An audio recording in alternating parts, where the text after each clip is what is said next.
So today we're going to look at a 2020 Honda Passport Elite, and I didn't even know this was even a model made by Honda. So this looks like a Pilot, that's a little bit utilitarian. I like the look. It feels like it sits up a little bit. The roof line's a bit taller than the Pilot. It's a good looking SUV. It doesn't look the most modern, but I like the black caps on the mirrors and the turn signal accents. I mean, the wheels are not massive, which is good. So these are 20-inch wheels. They don't even look that big on this SUV, but they are. But you still have a good amount of rubber.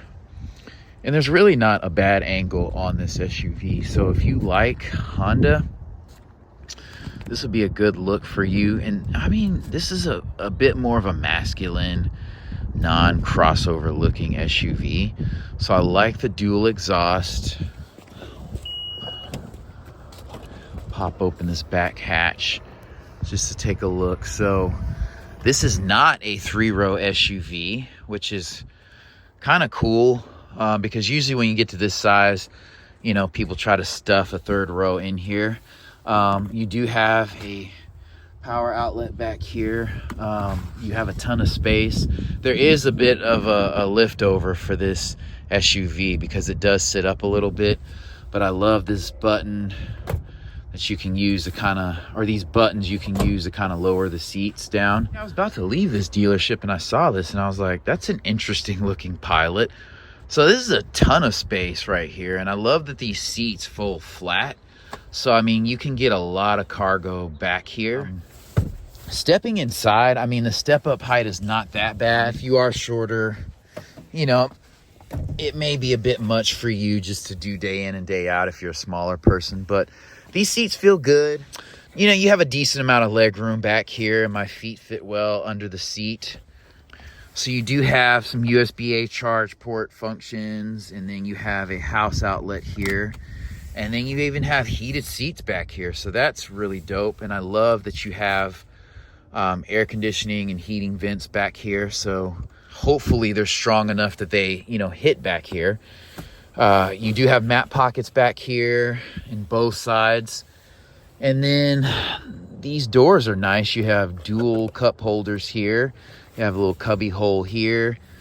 No accenting here, but you do have a shade here, and this is hard touch, soft touch, but it's a Honda product. It closes very well. The doors on this Passport look really good, and I do remember Passports back in like the 2000s and the 90s, I think. The door is very, straightforward, all black. It's not trying to do too much. This is not a luxury SUV. Moving to the front, it's more of the same in this SUV, so everything's all blacked out, easy to clean.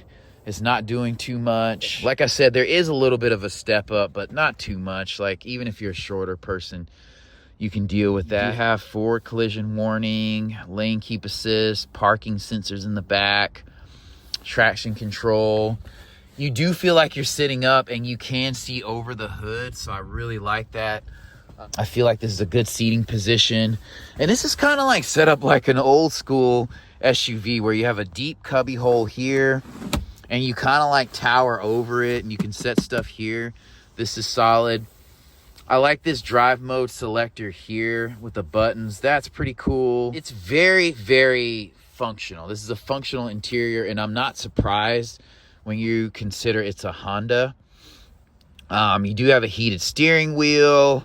All your controls are here. Lane keep assist is right here as well. You have your cruise control here, phone controls, and then you also have controls for the radio and stuff like that there. I love how this button lights up, and it's kind of has a mirror finish with the LED accenting around it. This screen could be a little bit bigger, but that's okay.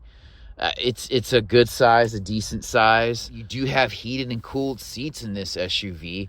I mean, overall, like, you do have a traditional parking brake, which is kind of mind-boggling with these features. But why do we have electronic controls here and then a manual parking brake. I will never know, but that's okay. Overall, this is a nice interior. You have a sunroof here. You do have incandescent bulbs here, unless those are just very soft LEDs, so that's kind of weird. You know, it says there's a rollover risk because this is a taller vehicle. Those are LEDs, but they made them look like soft incandescent bulbs, so that's cool. These controls are very straightforward. So you have a lot of features, but you're not going to confuse this with a luxury vehicle. The hatch does open with that button, and you have memory seats in here as well, so pretty dope. We'll take a look under the hood. This has a typical Honda 3.5 liter engine, which I love.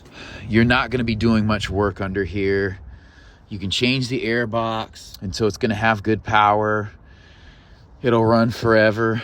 So yeah, this is not a bad SUV at all. And you have your DRLs right here. There's your lighting on. It is a cooler blue color than what my camera's picking up.